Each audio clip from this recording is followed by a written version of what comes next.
मात्र एक दिन में विप्रो जैसी बड़ी कंपनी में 50% तक की गिरावट।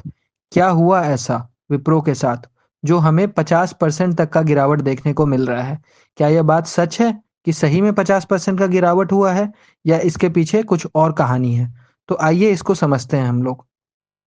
तो जैसा कि आप देख सकते हैं, इंडिया टुडे का एक आर्टिकल है ट्यूसडे का, यानी कि 3 दिसंबर 2024 का, जिसमें इंडिया टुडे ने कवर किया है कि विप्रो का शेयर 50% से डाउन हो चुका है।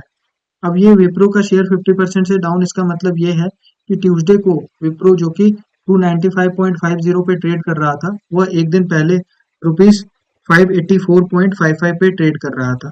और इस तरीके से हमें एक दिन में ऑलमोस्ट 50% तक का गिरावट देखने को मिला है।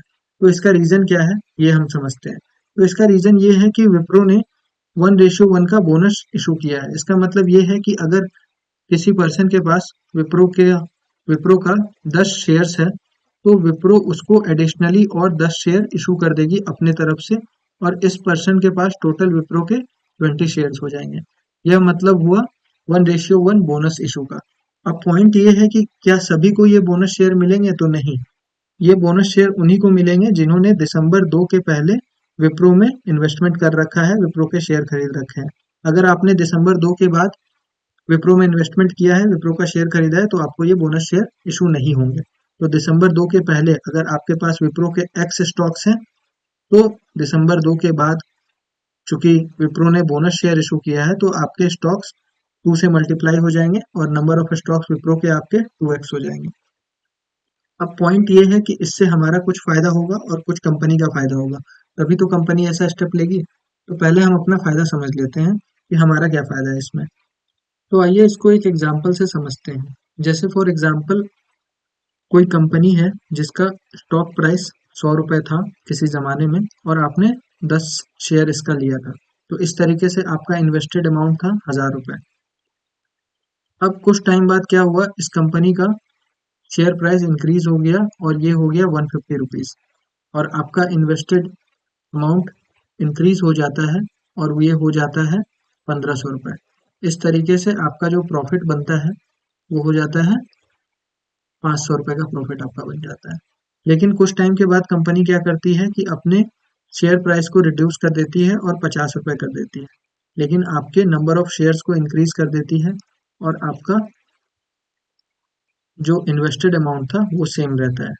तो यहाँ हमने देखा कि नंबर ऑफ इन्वेस्टेड अमाउंट्स जो है हमारा, क्वांटिटी जितना हमने इन्वेस्ट किया है वो सेम है, उसमें कोई चेंज नहीं है।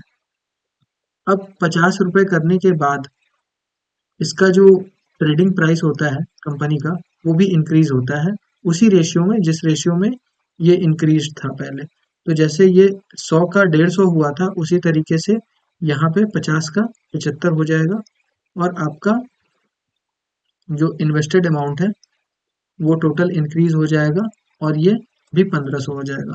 उस तरीके से आपका जो है प्रॉफिट सेम आपको 500 रुपये देखने को मिलेगा।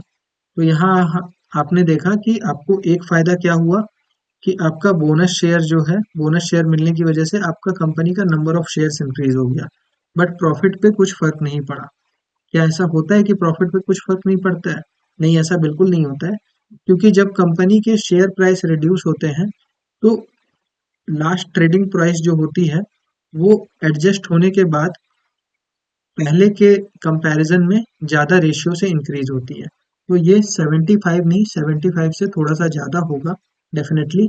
और अपने एग्जांपल में अगर इसको हम लोग 80 मान के चलें, तो इस तरीके से आपका जो प्रॉफिट बनेगा वो प्रॉफिट बनेगा 600 रुपये का। तो यहाँ पे आपको थोड़ा सा ज़्यादा प्रॉफिट भी देखने को मिलेगा। तो पहला फायदा जो था वो ये था कि आपको नंबर ऑफ शेयर्स आपके इंक्रीज हो गए। दूसरा फायदा ये है कि आपको प्रॉफिट भी थोड़ा ज़्यादा देखने को मिलेगा। अब हम ये देख लेते हैं कि क्या विप्रो ने कभी ऐसा और किया है? तो हाँ, विप्रो ने पहले भी ऐसा कर रखा है। 2019 में उन्होंने इशू किए थे बोनस शेयर 1:3 के फॉर्म में, 2017 में 1:1 में, 2010 में 2:3 में, 2005 में 1:1 में, और 2004 में 2:1 में। तो इस तरीके से विप्रो ने ये पहले भी कर रखा है। बट इसमें कंपनी का क्या फायदा? कंपनी अपने जेब से पैसे निकाल के शेयर होल्डर्स को बोनस शेयर के फॉर्म्स में क्यों दे रही है। तो आइए इसको भी समझ लेते हैं एक एग्जाम्पल की मदद से। तो जैसे कि मैं एक एग्जाम्पल लेता हूँ, एक कंपनी है ए और एक कंपनी है बी। दोनों कंपनी जो है सेम प्रोडक्ट्स में डील करती है और दोनों कंपनी का फ्यूचर प्रोस्पेक्ट्स भी सिमिलर है और दोनों में से आप किसी में भी इन्वेस्ट कर सकते हो, कोई ऐसा टेंशन लेने वाली बात नहीं है। बट कंपनी ए के साथ प्रॉब्लम क्या है कि कंपनी ए का स्टॉक प्राइस है 1000 रुपए का और कंपनी बी का स्टॉक प्राइस है 500 रुपए का। तो अब आपके पास अगर सर्टेन अमाउंट है तो आप कंपनी बी के ज़्यादा शेयर्स ले पाओगे। तो ऑब्वियस सी बात है कि कंपनी बी में ज़्यादा इन्वेस्टमेंट होगा। तो इस तरीके से कंपनी ए की लिक्विडिटी क्या होगी, कम हो जाएगी। मतलब कंपनी ए में न्यू इन्वेस्टमेंट्स नहीं आएंगे क्योंकि कंपनी बी ने अपने प्राइस को कम रखा है। तो कंपनी ए क्या करती है, एक दिमाग लगाती है। वो दिमाग लगाती है और अपने स्टॉक प्राइस को कर देती है 450 रुपये। 450 रुपये करने के बाद जो भी प्रपोर्शन में इनको बोनस शेयर इशू करना होता है अपने पुराने शेयर होल्डर्स को, वो बोनस शेयर इशू कर देती है। और 450 रुपये हो जाने के बाद कंपनी बी का तो सेंस 500 ही है पर शेयर।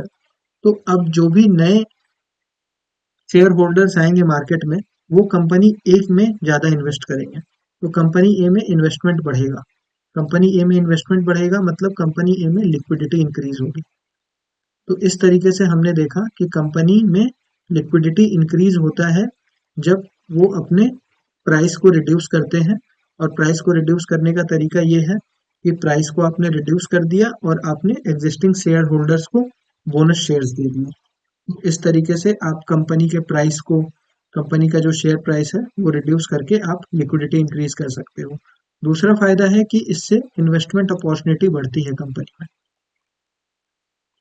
तो ये मेन दो फायदे हैं जिसकी वजह से मेजर कंपनीज बीच बीच में ये डिसीजन लेते रहती है कि उनको मार्केट में अगर compete करना है तो वो बोनस शेयर इशू करे और अपने कंपनी का लिक्विडिटी बढ़ाए। तो आई होप आपको क्लियर हो गया होगा आप कि विप्रो ने ऐसा क्यों किया